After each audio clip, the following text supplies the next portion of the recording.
139.75 કરોડના કામો શરૂ કરવામાં આવ્યા છે। ઘેરમાં પાણી ભરાવાનો મુદ્દો એ ક્યાંક ને ક્યાંક ભૂતકાળ બની જઈ રહ્યો છે।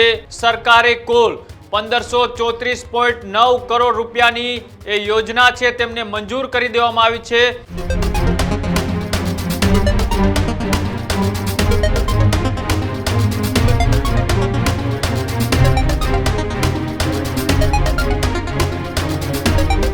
ગુજરાત વિધાનસભાના ચોમાસા સત્રનો આજે બીજો દિવસ હતો અને આ દિવસે એ અલગ અલગ વિસ્તારના ધારાસભ્યો પોતાના મત વિસ્તારની અનેક સમસ્યાઓને લઈ સરકારના મંત્રીઓને રજૂઆતો કરતા હતા।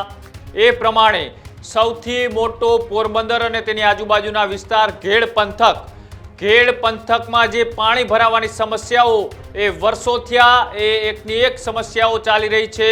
તેને લઈ હવે ઘેરમાં પાણી ભરાવાનો મુદ્દો એ ક્યાંક ને ક્યાંક ભૂતકાળ બની જઈ રહ્યો છે। એ રીતના અર્જુન મોઢવાડિયા દ્વારા આજે વિધાનસભાના ફ્લોર ઉપરથી એ નિવેદન આપવામાં આવ્યું છે। સાથે જ માધવપુર ઘેડમાં જે પાણી ભરાવાની સમસ્યા છે તેને લઈ સરકારે એક ખાસ બજેટ પણ ફાળવવામાં આવ્યું છે। એ ઘેડ વિસ્તારમાં પાણી ભરાવાની સમસ્યાને ઉકેલવા એ મંત્રીઓ સાથે ચર્ચાઓ પણ કરવામાં આવી છે। સરકારે કુલ 1534.9 કરોડ રૂપિયાની એ યોજના છે તેમને મંજૂર કરી દેવામાં આવી છે। Step by step phase wise અત્યારે એ કામ પણ ચાલી રહ્યું છે। થોડા દિવસ પહેલા એ મંત્રી કુંવરજી બાવળિયા પણ એ વિસ્તારની મુલાકાતે ગયા હતા। 2-3 ફેઝનું કામ પૂર્ણતાને આરે છે। આગળનું કામ એ ચોમાસા પછી એ યથાવત રાખવામાં આવશે। કરોડો રૂપિયાના કામથી હવે પોરબંદર અને તેના આજુબાજુના વિસ્તારમાં જે પાણી ભરાવાની સમસ્યા છે એ સમસ્યા હવે સરકાર ભૂતકાળ કરવા જઈ રહી છે। આ જ મુદ્દે લોકસભા હોય, સંસદ હોય કે પછી એ વિધાનસભાનું ગૃહ હોય, તમામ જગ્યાએ પોરબંદરની આ સમસ્યાને લઈ પ્રશ્નો ઉઠી રહ્યા હતા ભૂતકાળમાં।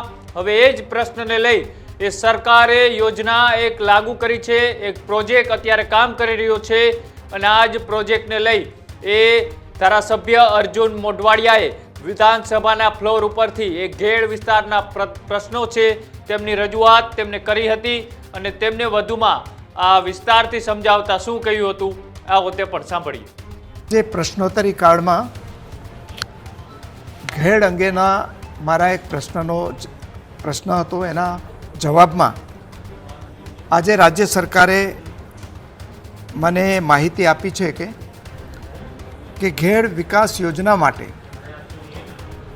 કુલ 1534 કરોડ રૂપિયાની યોજનાને સૈદ્ધાંતિક મંજૂરી મળેલી છે અને એ પૈકી જે સોરઠી ઘેડ છે એના માટે 1184.08 કરોડની યોજનાને સૈદ્ધાંતિક મંજૂરી આપી છે। એ ઉપરાંત બરડા ઘેડ વિસ્તાર માટે 350 કરોડની યોજનાને મંજૂરી આપી છે અને એ પૈકી 139.75 કરોડના કામો શરૂ કરવામાં આવ્યા છે અને બાકીના 1394 કરોડના જે કામો છે એને વહીવટી મંજૂરી આપવાનું કામ અગ્રિમ તબક્કામાં છે અને લગભગ 15થી 20 દિવસમાં આ કામને વહીવટી મંજૂરી મળી જવાની છે। રાજ્યના બધા જ લોકો જાણે છે કે ઘેડ એક વિશિષ્ટ ભૌગોલિક સ્થિતિ ધરાવતો પ્રદેશ છે અને એમાં પોરબંદર, જૂનાગઢ અને દેવભૂમિ દ્વારકાના લગભગ 5 તાલુકાઓનો સમાવેશ થાય છે। આ ઘેડની એવી વિશિષ્ટ પરિસ્થિતિ છે કે ચોમાસા દરમિયાન ભારે પૂર આવે છે અને પૂર લાંબો સમય સુધી ઉતરતું નથી। એને કારણે ચોમાસું પાક ઘણી વખતે નિષ્ફળ જાય છે અને એ ઉપરાંત જ્યારે પૂર આવે ત્યારે અમુક નદીઓ ખૂબ સાંકડી થઈ ગઈ છે। એને કારણે કાંઠા ફલાંગીને જે પૂર આવે એને કારણે ખેતરોને પણ ભારે નુકસાન થાય છે। આ સંદર્ભે અમે 2023માં ઘેડ વિસ્તારના ગામોની મુલાકાત લીધી હતી। એના પછી માનનીય મુખ્યમંત્રીશ્રીએ પણ હવાઈ નિરીક્ષણ કર્યું હતું અને અમે બધા જ ધારાસભ્યો, એ વખતે હું વિપક્ષમાં હતો, ત્યારે સાથે મળીને માનનીય મુખ્યમંત્રીશ્રી અને માનનીય જળસંપત્તિ મંત્રીશ્રી બંનેને રજૂઆતો કરી હતી.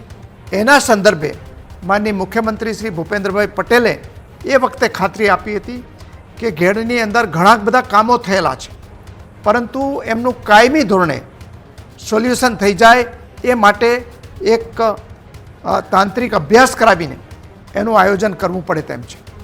અને એ સંદર્ભે એક આંતરરાષ્ટ્રીય કક્ષાની એક ટેકનિકલ એજન્સી સેકોન એન્જિનિયરિંગ કંપનીને અભ્યાસ કરવાનું કામ સોંપવામાં આવ્યું હતું અને એણે પ્રાથમિક અહેવાલ રજૂ કર્યો છે અને એ રાજ્ય સરકારે સ્વીકાર્યો છે. આ યોજના પ્રમાણે જે ખાસ કરીને ઓજત નદી છે, જે જુનાગઢ જિલ્લાના વંથલી તાલુકાના ટીકર ગામ સુધી આવે છે, એ ટીકર ગામ સુધી યોજનાની વહન શક્તિ છે એ 1.5 લાખ ક્યુસેક પાણીની છે. પરંતુ એ ત્યાંથી આગળ વધીને કેશોદ તાલુકાના ઘેડ બામણાસા ગામે આવે છે ત્યારે એની વહન શક્તિ ઘટીને માત્ર 25,000 ક્યુસેક થઈ જાય છે. એટલે 1.5 લાખ ક્યુસેક પાણી છે, એ એટલું પાણી જે 25,000 ક્યુસેક સમાવી શકે એટલી સાંકડી નદીમાંથી પસાર થાય તો સ્વાભાવિક એ કાંઠા તોડી અને આજુબાજુના ખેતરોને બરબાદ કરતી હોય છે. એટલે ઘેડ બામણાસાથી બાલાગામ અને બાલાગામથી સાંઢા સુધીનો જે આ ઓજત નદી છે એને પહોળી કરવાની યોજના પણ આ ઘેડ વિકાસ યોજનાની અંદર સમાવેશ કર્યો છે. એ ઉપરાંત બીજી ભાદર સહિતની નદીઓમાં જ્યાં અડચણો છે એ અડચણો હટાવવાનું, કેનાલો બનાવવાનું, નદીઓ ઊંડી પહોળી કરવાનું, તળાવો ઊંડા પહોળા કરવાનું આયોજન છે, જેથી પાણીનો થોડો સંગ્રહ પણ થઈ શકે. અને જ્યાં નદીઓના મુખ છે ત્યાં રબર ડેમ બનાવવાની યોજના છે, જેથી એ રબર ડેમ જ્યારે ભારે પૂર આવે ત્યારે નીચે બેસી જાય અને જ્યારે એવું લાગે કે હવે પૂર ઓસરી રહ્યા છે ત્યારે રબર ડેમ ઊંચો આવી જાય ઓટોમેટિક AI આર્ટિફિશિયલ ઇન્ટેલિજન્સ સિસ્ટમથી. એટલે એ વખતે પાણીનો સંગ્રહ પણ થઈ શકે એવી યોજના આ ઘેડ વિકાસ યોજનાની અંદર કરવામાં આવી છે. એટલે મને લાગે છે કે આવનારા 3 વર્ષોની અંદર જ્યારે ઘેડનું આ વિકાસ યોજનાનું તમામ કામ પૂર્ણ થશે ત્યારે ઘેડની અંદર પાણીનો સંગ્રહ પણ થશે, છેલ પણ ફરી વળશે, જેથી નદીની જમીનની ફળદ્રુપતા જળવાઈ રહે અને પાણીનો નિકાલ પણ સમયસર થશે અને એનાથી ખેતી છે એમાં 2 પાક લઈ શકે એવું આયોજન થઈ શકશે. એવી આ ઘેડ વિકાસ યોજના પાછળનો હેતુ છે.